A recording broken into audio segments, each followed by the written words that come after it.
Hello class, आज हम बेटा स्टार्ट करने जा रहे हैं रिटायरमेंट ऑफ अ पार्टनर का लास्ट टॉपिक, बहुत इम्पॉर्टेंट टॉपिक जिसका नाम है एडजस्टमेंट ऑफ कैपिटल।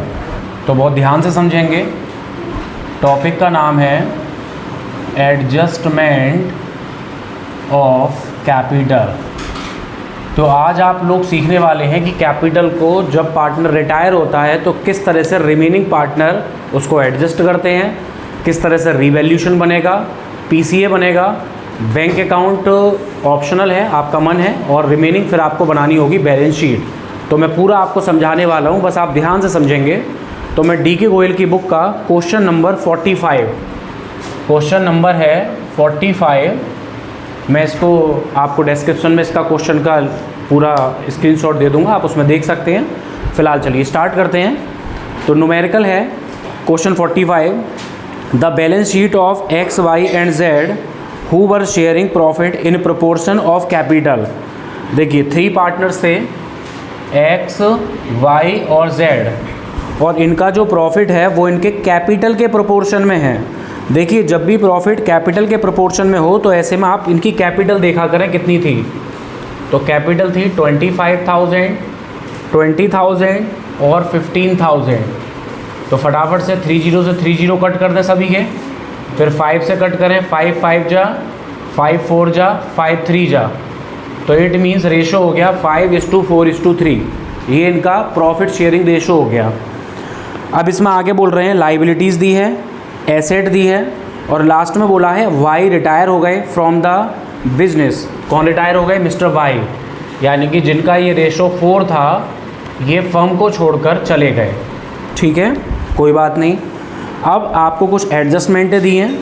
लिख रहा है that the stock B depreciated, stock की वैल्यू कम हो गई 5%। That the provision for doubtful debts increase हो गया 5%। लैंड एंड बिल्डिंग एप्रिशिएट हो गई 20%। तो लैंड एंड बिल्डिंग का बढ़ना ये प्रॉफिट है हमारा, स्टॉक का कम होना लॉस है, और बैड डेब्ट्स होना भी हमारा लॉस है। ये तो नॉर्मल सी बात है। इसके बाद that a provision of 750 made in respect of outstanding legal charge.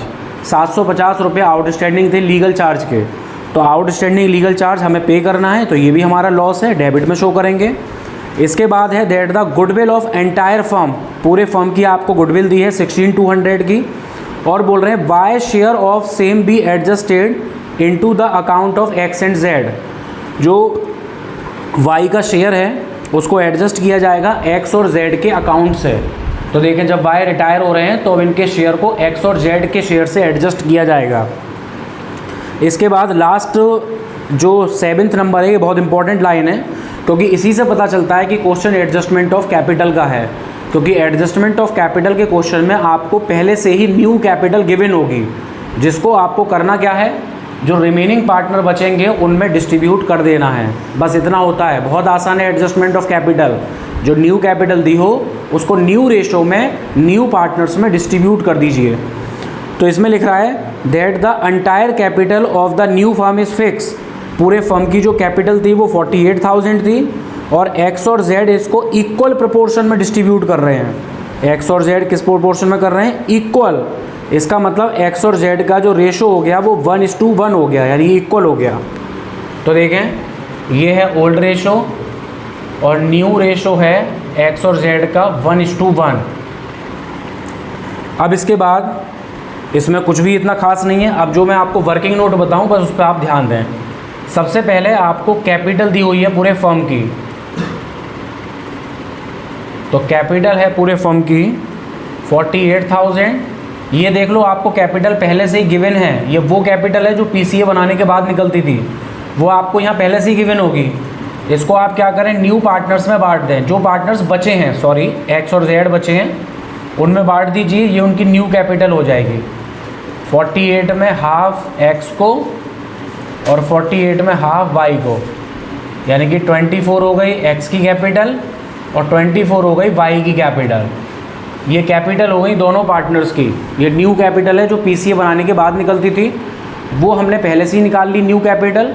अब जो डिफरेंस आएगा उसको कैश या बैंक नाम से हम पूरा करेंगे, इसको ही हम बोलते हैं एडजस्टमेंट ऑफ कैपिटल। अब सबसे पहले आपको गुडविल दी हुई है पूरे फर्म की, जिसको एडजस्ट किया जाएगा एक्स और जेड के अकाउंट से। तो देखिए गुडविल लिखने से पहले आप लोग क्या करें, गेनिंग रेशो फाइंड करें, क्योंकि गुडविल को गेनिंग रेशो में डिस्ट्रीब्यूट करते हैं। रिटायरमेंट में गुडविल किस में करते हैं, गेनिंग रेशो में। तो सभी बच्चे देखें ध्यान से, गेनिंग का फॉर्मूला होता है, गेनिंग रेशो का फॉर्मूला होता है new ratio minus old ratio. तो गेन कौन कौन करेगा, एक्स और जेड। तो एक्स का ओल्ड कितना है, सॉरी न्यू कितना है एक्स का 1/2, और ओल्ड है 5 और 4 9 और 3 12, यानी कि 5/12। 12 एलसीएम ले लीजिए, 2 6 जा 12, 6 1 जा 6, 12 1 जा 12, 1 5 जा 5, तो 1/12 फर्स्ट पार्टनर का गेन आ रहा है 1/12।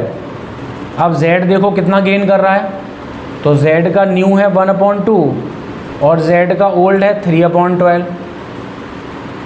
तो 12 एलसीएम ले लीजिए, 2 6 जा 12, 6 1 जा 6, 12 1 जा 1, 3 जा 3, तो इसका आ रहा है 3/12, यानी कि गेनिंग रेशो इनका आ रहा है 1:3। तो जो गुडविल है उसको हम 1:3 में एडजस्ट करेंगे, 1:3 में, यानी कि गेनिंग रेशो में। तो गुडविल आपको पूरे फर्म की गिवन है 16200। देखिए जो गुडविल है पूरे फर्म की वो है 16200। अब सबसे पहले ये पूरे फर्म की गुडविल है, लेकिन भाई रिटायर कौन हुआ है, वाई, तो वाई का हिस्सा निकालिए कि वाई की गुडविल कितनी आएगी। तो 16200 पूरे फर्म की गुडविल है, वाई का हिस्सा है 4/12, तो वाई की गुडविल हो गई 5400। अब ये जो 5400 रुपीज़ हैं ये किस किस से लिए जाएंगे, एक्स से और जेड से। 5400 को गेनिंग रेशो में डिस्ट्रीब्यूट कर दीजिए, क्योंकि जो गुडविल होती है रिटायर पार्टनर की उसको गेनिंग रेशो में ही तो शो करते हैं। गेनिंग रेशो आया 1:3, यानी कि 1/4 3/4।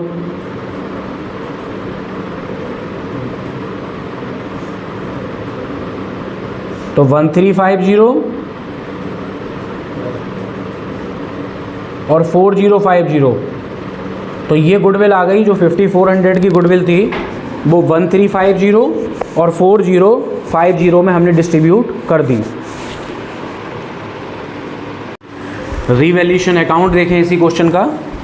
तो सबसे पहले कौन सा अकाउंट बनता है, रीवैल्यूएशन अकाउंट।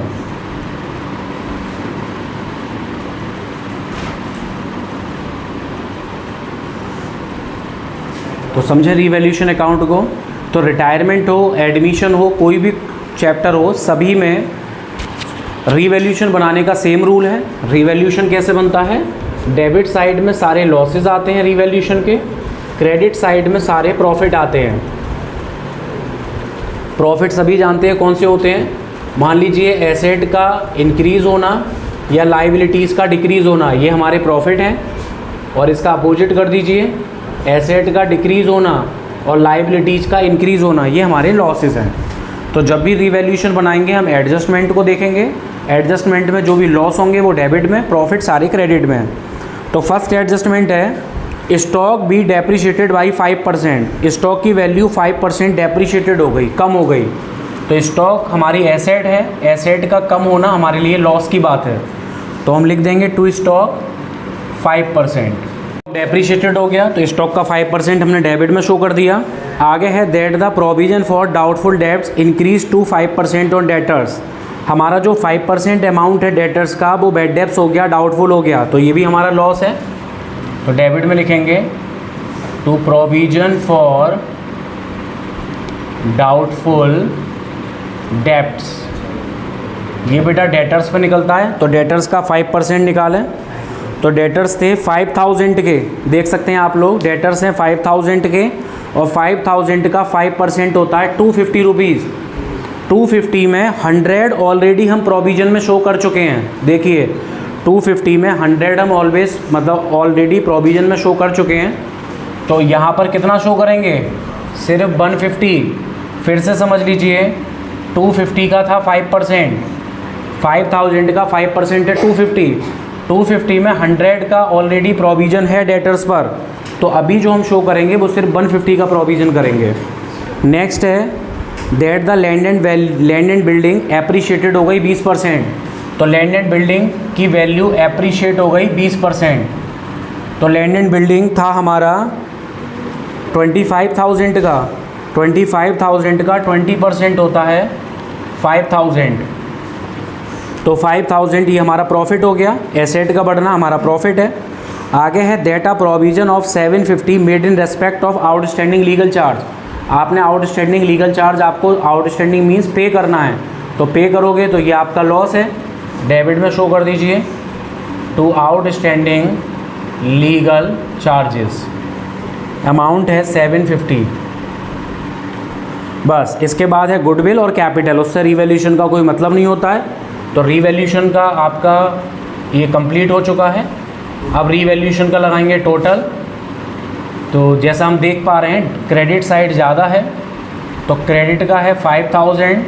5,000 में से ये माइनस कर दीजिए डेबिट के टोटल, तो यहाँ जो बचेगा उसको बोलेंगे प्रॉफिट। ये क्रेडिट ज़्यादा है तो डेबिट में क्या बचेगा, प्रॉफिट, और इस प्रॉफिट को हम ट्रांसफ़र कर देंगे पार्टनर्स में। करिए माइनस कितना प्रॉफिट आएगा, तो 5,000 में से 1,400 माइनस कर दीजिए, तो 3,600 का प्रॉफिट बचेगा।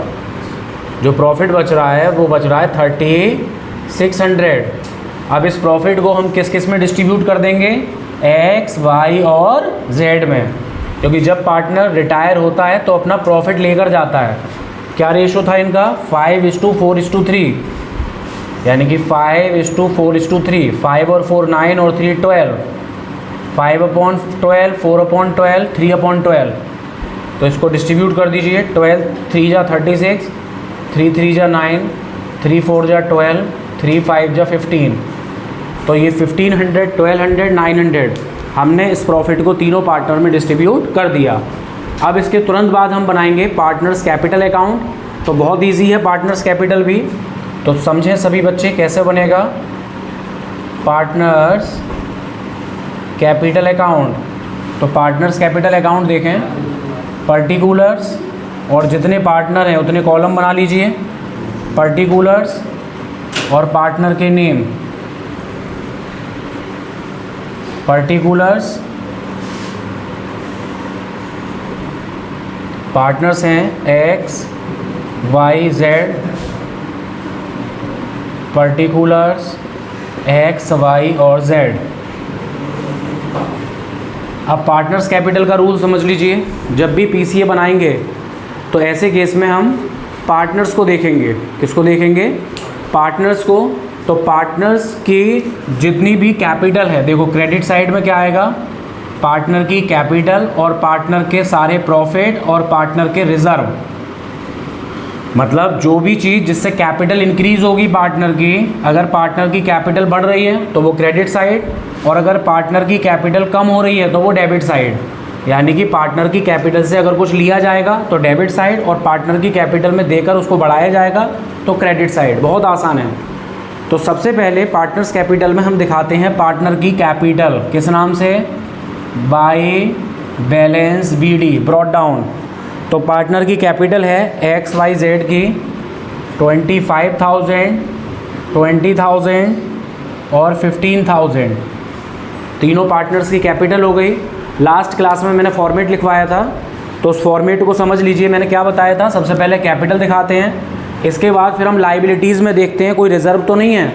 तो लाइबिलिटीज़ साइड में कोई रिज़र्व हो या प्रॉफिट हो उसको दिखा देना चाहिए हमें, जो कि है नहीं इस क्वेश्चन में। फिर एसेट में देखा करो कोई गुडविल या कोई एडवर्टीजमेंट सस्पेंस या कोई P&L लॉस, वो हो तो उसको डेबिट में शो करो। इसके बाद यहाँ डेबिट में प्रॉफिट हुआ था रिवैल्यूएशन में, तो उसको यहाँ क्रेडिट में शो कर दीजिए। भाई रीवैल्यूएशन के डेबिट में जो प्रॉफिट है उसको यहाँ क्रेडिट में शो कर दीजिए। 1,500, 1,200 और 900। इसके बाद रिटायर पार्टनर की गुडविल, ध्यान है ना, रिटायर पार्टनर की गुडविल हमने कैलकुलेट की थी, 16,200 है पूरे फर्म की गुडविल। रिटायर से मल्टीप्लाई करा तो 5,400 आ गया रिटायर पार्टनर की गुडविल। तो रिटायर पार्टनर की जो गुडविल है वो किस किस से ली जाएगी, एक्स से और जेड से। कितनी कितनी, 1350 और 4050 गेनिंग रेशो में। तो क्या एंट्री बनती है, आप लोगों को मैंने एंट्री भी बताई थी, गेनिंग पार्टनर डेबिट, यही एंट्री तो बनती है गुडविल की, gaining debit to retire partner और टू सेक्रीफाइस पार्टनर, ये एंट्री बनती है, gaining partner debit to retire partner to sacrifice partner. तो यहाँ पर रिटायर पार्टनर की गुडविल आप देख सकते हैं 5400 है रिटायर पार्टनर की गुडविल। तो रिटायर पार्टनर की गुडविल एक्स और जेड के अकाउंट से ली जाएगी 1350 4050 गेनिंग रेशो में। तो आप लोगों को पता है गुडविल की एंट्री हम बनाते हैं गेनिंग पार्टनर डेबिट, गेन कौन कौन कर रहा है, एक्स और जेड, और रिटायर कौन हो रहा है, वाई। तो ये इसकी एंट्री बन जाएगी। तो 5400 थी गुडविल, इस 5400 को किस रेशो में लिया जाएगा, 1350 और 4050। तो मैंने आपको बताया था रिटायरमेंट के केस में जब भी गुडविल की एंट्री बनाओ तो बाई में हम लिखते हैं गेनिंग पार्टनर को, बाई में किसको लिखते हैं, गेनिंग को, और अमाउंट किस में आती है, रिटायर में, अमाउंट आती है रिटायर पार्टनर में। और टू में किसको लिखा जाता है, रिटायर पार्टनर को, और अमाउंट किस में आती है, गेनिंग पार्टनर में। बस ये गुडविल की एंट्री आप लोग ध्यान रखें। इतना करने के बाद कोई रिज़र्व नहीं है पार्टनर का, कोई P&L वगैरह कुछ नहीं है, बस कंप्लीट हो गया हमारा पार्टनर्स कैपिटल अकाउंट। अब टोटल लगाएंगे। तो टोटल में मैंने आपको कुछ बताया था कि सबसे पहले टोटल लगता है रिटायर पार्टनर का, सबसे पहले टोटल लगाना चाहिए हमें रिटायर पार्टनर का।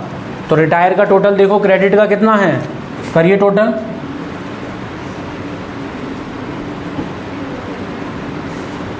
$26,600। रिटायर पार्टनर का कितना है, $26,600। अब रिटायर पार्टनर के केस में कल मैंने बताया था कि रिटायर पार्टनर की कैपिटल को उसके लोन अकाउंट में ट्रांसफ़र करते हैं, रिटायर पार्टनर की सीडी नहीं बचाते हैं। क्या सीडी बचती है रिटायर की, रिटायर का बैलेंस किस में ट्रांसफ़र होता है, लोन अकाउंट में। या तो आप रिटायर पार्टनर को पेमेंट करो बैंक नाम से, अदरवाइज उसका full amount always transfer to his loan account. तो वाई का जो बैलेंस है मैं उसके लोन अकाउंट में मैंने ट्रांसफ़र कर दिया, ठीक है। और एक्स और जेड जो बचे उनकी हम सीडी बचाएंगे क्योंकि वो पार्टनर फ्यूचर में भी कंटिन्यू कर रहे हैं फर्म को। तो देखें कितना आएगा टोटल, 26,500, 15,900, क्रेडिट का 26,500 में से 1350 माइनस कर दो, ये बच जाएगा बैलेंस सीडी।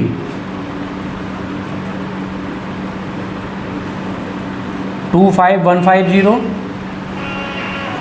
और इसका है 15,900, उसमें से 4050 माइनस कर दो तो 11,850 हो गया। तो यहाँ पर एक्स और जेड की क्या बच गई, सीडी। अब यहाँ तक तो क्वेश्चन है ये सिंपल वाला, बहुत ध्यान से समझिएगा, यहाँ तक पीसीए बनाए सिंपल वाला, लेकिन टॉपिक कौन सा है, एडजस्टमेंट ऑफ कैपिटल। तो एडजस्टमेंट ऑफ कैपिटल में बस देखो क्या आगे बढ़ जाएगा, इसी कैपिटल को यानी कि जो सीडी है इसी को हम क्या करेंगे, आगे जाके यहाँ बना देंगे बीडी, सीडी को बना देंगे बीडी। 25,150, 11,850, ठीक है। सीडी को हमने बना दिया बीडी। अब आपको ध्यान होगा एडजस्टमेंट ऑफ कैपिटल में हमने न्यू कैपिटल पहले से ही यहाँ पर प्रिपेयर कर रखी है, हमें न्यू कैपिटल गिवन होती है एडजस्टमेंट ऑफ कैपिटल रिटायरमेंट में। तो 48 की कैपिटल गिवन थी जिसको हमने न्यू रेशो में बांट लिया 24-24, तो 24-24 हो गई न्यू कैपिटल। तो उसको एक लाइन छोड़कर टू बैलेंस सीडी के नाम से हम दिखाएंगे। एक लाइन इसलिए छोड़ देते हैं जिससे बैलेंस बचेगा तो उसे बैंक नाम से पूरा करेंगे। तो कितनी कैपिटल है, 24 और 24, 24। अब जो बैलेंस बचेगा उसको बैंक नाम से शो करेंगे। तो क्रेडिट का टोटल देखें 25,150 है, डेबिट का 24 है, तो क्रेडिट का टोटल ज़्यादा है 25,150 और डेबिट का है 24। तो डेबिट में जो कमी है उसको किस नाम से पूरा करेंगे, बैंक नाम से। तो 25,150 में से 24 माइनस कर दो तो 1150 यानी कि x का बैंक बच गया डेबिट में, और y का और उसका z का डेबिट ज़्यादा है 24। तो 24 में से 11850 माइनस कर दीजिए, तो ये आ गया 12150। तो इसका बैंक क्रेडिट में बच गया। ये ध्यान से समझना, ये जो बैंक है ये बैलेंसिंग फिगर है। ये जो बैंक बचा है ये क्या है? Balancing figure. ये माइनस हो के बचा है। अब बहुत इंपॉर्टेंट बात सुनिएगा, जब पार्टनर की कैपिटल डेबिट में, जब पार्टनर्स कैपिटल के डेबिट में बैंक बचता है, तो डेबिट में बैंक बचने का मतलब है 1150 रुपये एक्स फर्म से विड्रॉ कर सकते हैं। डेबिट में बैंक बचने का मतलब है कि ये फर्म से 1150 रुपये विड्रॉ कर लेंगे, निकाल लेंगे। और क्रेडिट में बैंक बचने का मतलब है कि इतनी कैपिटल इनको और लानी पड़ेगी। क्रेडिट में बैंक बचता है तो उतनी कैपिटल ब्रॉट अप और लानी होती है, और डेबिट में अगर बैंक बचता है तो उतनी कैपिटल वो फर्म से विड्रॉ कर सकते हैं। तो इसी को हम बोलते हैं एडजस्टमेंट ऑफ कैपिटल। तो यहाँ पे हमने क्या किया? कैपिटल को एडजस्ट किया, एक पार्टनर से कैपिटल मंगा के और एक पार्टनर को कैपिटल दे के। तो अब क्या है? कैपिटल एडजस्ट हो चुकी है और नए फर्म में कॉन्टिन्यू वे में कैपिटल अब इनकी चलेगी आगे। तो ये हमारा पार्टनर्स। अब हम बनाने जा रहे हैं बैलेंस शीट। बैलेंस शीट से पहले हमने पीसीए बनाया था। पीसीए में मैंने बताया था जो डिफरेंस आता है उसको किस नाम से पूरा करते हैं? बैंक या कैश नाम से, या सम क्वेश्चंस में करेंट अकाउंट नाम से भी बोला जाता है। फिलहाल इस क्वेश्चन में बैंक नाम से बोला था, तो हमने डेबिट के डिफरेंस को और क्रेडिट के डिफरेंस को बैंक नाम से पूरा कर दिया। अब हम बनाने जा रहे हैं बैलेंस शीट। तो बैलेंस शीट को देखें ध्यान से। सबसे पहले लाइबिलिटीज़ में दिया है क्रेडिटर्स, तो क्रेडिटर्स पर कोई भी एडजस्टमेंट नहीं थी, जैसा है वैसा ही लिख दीजिए 7000। क्रेडिटर्स के बाद है कैपिटल। तो कैपिटल सुन लीजिए, कैपिटल कौन सी वाली शो करेंगे? जो हमने अभी न्यू निकाली थी, ये 24। कैपिटल किस किस की दिखाएंगे? सिर्फ एक्स और जेड की। 24। और वाई का क्या दिखाएंगे? लोन। ध्यान से देख लीजिए, वाई का क्या दिखाएंगे? लोन, क्योंकि जब पार्टनर रिटायर हो रहा है तो उसका पैसा बिजनेस के ऊपर, फर्म के ऊपर लोन है, तो वाई लोन नाम से दिखाएंगे। इसके बाद एडजस्टमेंट में देखें तो आउटस्टैंडिंग लीगल चार्ज के थे 750 रुपीज़। आउटस्टैंडिंग लीगल चार्ज, तो आउटस्टैंडिंग एक वहाँ दिखा दिया और एक लाइबिलिटीज़ में दिखाइए 750। इसके बाद एसेट में आइए। एसेट में सबसे पहले है बैंक। बैंक का अमाउंट है 15,600। मैंने इसको अंदर क्यों दिखाया? क्योंकि यहाँ पर भी हमने जो गैप है उसको बैंक नाम से पूरा किया है। मैंने बताया था कि जो क्रेडिट में बैंक है इसका मतलब है पार्टनर इतनी कैपिटल और लाएगा, यानी कि ब्रॉड इतनी लानी पड़ेगी। तो जब कैपिटल लाएगा तो बैंक इंक्रीज़ हो जाएगा, तो ब्रॉड वाली कैपिटल तो प्लस हो जाती है। और जो डेबिट में बैंक है 1150 का, इतनी कैपिटल वो विड्रॉ करेगा, तो ये माइनस हो जाएगी। क्या हो जाएगी? माइनस। कैलकुलेट करो इसको, कितना आएगा देखो। ये आ गया हमारा 26,600, 26,600। फिर इसके बाद डेटर्स दिया हुआ है 5,000 का, और डेटर्स पे ध्यान है 250 का बेड डेप्थ था। डेटर्स पे 5%, यानी कि 100 का इसमें है, तो हमें इससे मतलब है जो एडजस्टमेंट में दिया है 5%, तो 5,000 का 5% होता है 250, तो हम दिखाएंगे 4750। डेटर्स के बाद फिर है स्टॉक। देखिए जब भी बैलेंस शीट बनाए तो रीवैल्यूएशन को देखा करो। स्टॉक पर देखिए 5,000 की वैल्यू कम हो गई थी, तो स्टॉक है कितने का? 10,000, और 500 का वैल्यू कम हो गई थी उसकी, तो बाहर दिखाएंगे 9,500। स्टॉक के बाद है plant and machinery. Plant and machinery पर कोई भी एडजस्टमेंट नहीं है, अगर होती तो रीवैल्यूएशन में साफ साफ दिख जाती, तो डायरेक्ट दिखा दीजिए 11,500। और लास्ट है लैंड एंड बिल्डिंग। तो लैंड एंड बिल्डिंग थी 25 की, और सामने आप देख सकते हैं 5,000 रुपये वो इंक्रीज़ हो गए थे। तो उसको इंक्रीज़ कर दो। तो लैंड एंड बिल्डिंग हो गया हमारा टोटल 30,000 का। तो सारी चीज़ें हमने शो कर दी। इसके बाद अब कंप्लीट हो गया ये हमारा। अब हम इसका लगाएंगे टोटल, और टोटल लगाने के बाद इसका टोटल आ जाएगा 82,350, 82,350। ये हमारी बैलेंस शीट का टोटल हो जाएगा। तो आई होप आपको बैलेंस शीट समझ में आ गई होगी।